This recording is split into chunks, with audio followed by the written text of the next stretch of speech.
Sebelum diumumkan kenaikan gaji minimum sebanyak RM1,500 pada 1 Mei 2022, Malaysia merupakan antara negara di kedudukan tercorot di peringkat negara-negara ASEAN dalam pemberian gaji minimum, iaitu sebanyak 1,200 di belakang 3 negara jiran iaitu Filipina, Indonesia dan Thailand.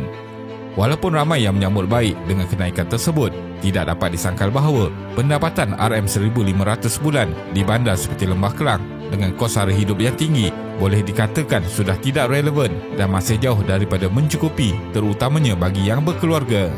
Bayaran sewa rumah yang mahal, pengangkutan, tol, bil-bil utiliti, belanja isi rumah dan juga pendidikan anak-anak menyebabkan mereka yang berpendapatan minimum di bandar langsung tidak mampu menyimpan wang. Jadi dalam video kali ini, kita akan melihat kehidupan rakyat di bandar dengan pendapatan minimum RM1,500 adalah secara realitinya masih sukar.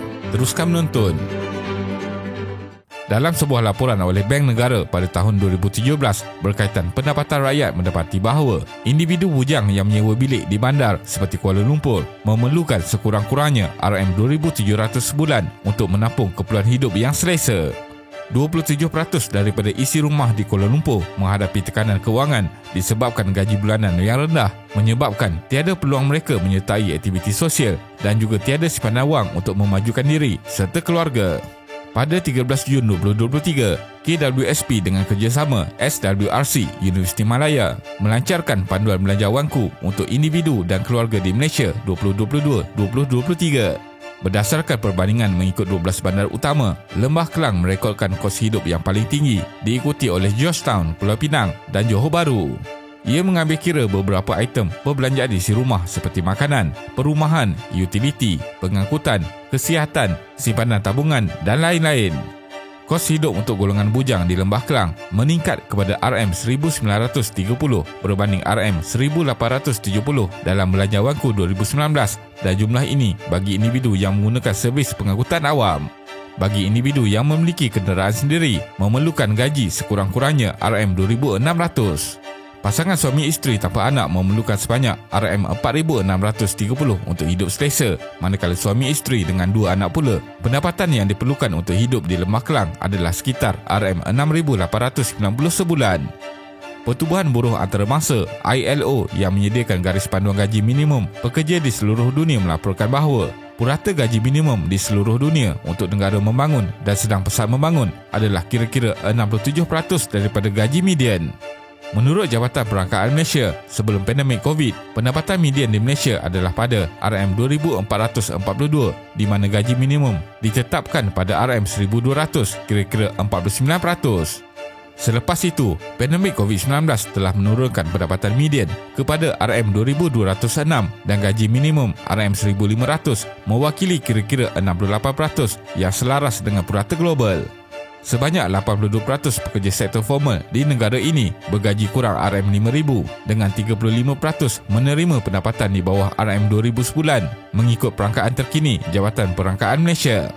Pendapatan garis kemiskinan PGK bagi tahun 2022 adalah RM2,589 berbanding RM2,208 pada tahun 2019 untuk 4 anggota isi rumah dan kira-kira 3.02 juta orang atau 46.8% daripada keseluruhan pekerja sektor formal berada dalam kumpulan ini. PGK isi rumah ialah nilai wang ringgit yang diperlukan oleh sesebuah isi rumah untuk memenuhi keperluan hidup merangkumi pakaian, perumahan, pengangkutan dan barangan bukan makanan. PGK makanan pula merujuk kepada kos minimum dalam memenuhi keperluan kalori harian setiap individu dengan mengambil kira makanan seimbang dan berkhasiat meningkat kepada RM1,198 daripada RM1,169 yang dicatatkan pada 2019. Insiden kemiskinan di bandar turut meningkat daripada 3.9% pada tahun 2019 kepada 4.5% pada tahun 2022, manakala bagi kawasan di luar bandar pula mencatatkan penurunan daripada 12.4% kepada 12% pada tempoh yang sama. Hasil kaji selidik Jaringan Pendidikan Kewangan mendapati sebanyak 84% rakyat Malaysia mampu membuat simpanan jangka pendek dan mengeluarkan semula di pertengahan bulan. Kajian dan analisis oleh penyelidik dari Institut Pengajian Tinggi turut menyifatkan kadar gaji sekitar RM2,000 hingga RM2,500 sebagai miskin bandar. Kadar gaji rendah ini menjadi faktor utama kenapa berlakunya brain drain setelah ramai rakyat Malaysia membuat keputusan berhijrah ke luar negara untuk bekerja. Difahamkan hampir 1.7 juta rakyat Malaysia bekerja di luar negara dengan Singapura menjadi negara pilihan utama diikuti Australia, United Kingdom dan Amerika Syarikat. Kadar gaji yang wajar. Negeri Selangor menunjukkan peratusan tertinggi kumpulan B40 diikuti negeri Perak dan Johor. Ia adalah disebabkan tumpuan peluang pekerjaan di kawasan bandar yang menyediakan pelbagai peluang pekerjaan terutamanya dalam sektor pembuatan, perkilangan dan perkhidmatan. Akan tetapi, gaji sebanyak RM1,500 sememangnya tidak mencukupi untuk menyara kehidupan di bandar walaupun bagi mereka yang bujang, apatah lagi mereka yang berkeluarga. Walaupun rakyat Malaysia memperolehi pendapatan yang kurang sedikit pada masa dahulu, pada ketika itu, kos sara hidup adalah rendah dan mereka masih mampu membeli kebanyakan barangan keperluan. Kos untuk hidup di bandar besar semakin meningkat seiring dengan lonjakan peningkatan harga barang dan purata gaji berbanding beberapa tahun sebelumnya. Di negara maju yang lain seperti Kanada, New Zealand dan United Kingdom, motivasi rakyat untuk mencapai gaji kehidupan yang wajar adalah kehidupan keluarga yang baik serta tidak mempunyai hutang yang tinggi. Masyarakat moden mengiktiraf kehidupan minimum pada zaman kini adalah lebih daripada sekadar mampu membeli barang keperluan, malah termasuk juga penyertaan sosial dan jaminan kewangan.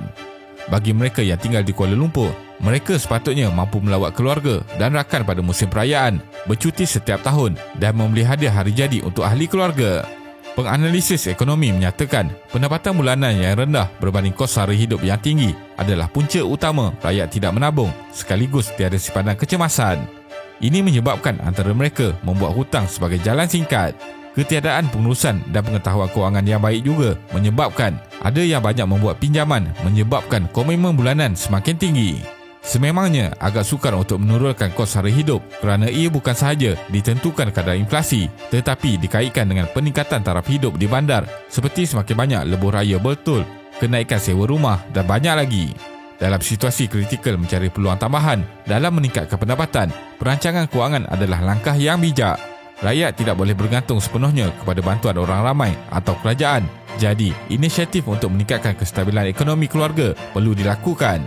Universiti Tun Hussein On telah membuka peluang melalui Export Overseas Academy untuk memahami pasaran antarabangsa dan mendapatkan pendapatan dalam mata wang asing. Ini adalah peluang besar untuk meningkatkan hasil daripada mata wang dunia melalui e-dagang global. Dr. Zul Arifin Ma'ruf, seorang pensyarah berpengalaman dalam platform eBay dan Amazon, memimpin program usahawan muda di bawah Export Overseas Academy. Beliau juga mempunyai 2 gudang di Amerika Syarikat dan Australia, menjadikannya pakar dalam pasaran global. Modal untuk memulakan perniagaan di pasaran global boleh serendah RM50, terutamanya jika memilih produk dengan modal rendah untuk mendapatkan pulangan yang lebih tinggi. Dropshipping juga merupakan pilihan untuk memasarkan produk ke luar negara tanpa menguruskan stok atau penghantaran. Kelas Dr. Zul Arifin mengandungi 5 bahagian utama termasuk penubuhan akaun eBay, pemilihan produk yang laris, mengatasi masalah akaun disekat, mencari penghantar yang berpatutan dan cara menubuhkan gudang di luar negara. Program ini terbuka kepada rakyat Malaysia yang ingin belajar perniagaan antarabangsa dan ia adalah langkah penting untuk meningkatkan ekonomi keluarga dengan penekanan yang informatif dan memberi galakan. Jangan lepaskan peluang ini untuk memahami pasaran global dan meningkatkan kewangan anda. Duduk Malaysia tak apa. Kesimpulannya, situasi ekonomi yang tidak menentu dan bebanan daripada kos sara hidup yang tinggi, terutama di bandar-bandar utama, akan memberi kesan kepada kehidupan berkeluarga yang mendorong pelbagai masalah sosial. Faktor pendapatan yang rendah berbanding peningkatan taraf hidup yang terlalu pantas adalah tidak dapat dielakkan oleh rakyat awam. Rakyat disaran mencari pelbagai peluang yang ada bagi menjana pendapatan sampingan di samping belajar untuk menguruskan kewangan mereka dengan lebih baik. Terima kasih kerana menonton dan jangan lupa subscribe. Jumpa lagi.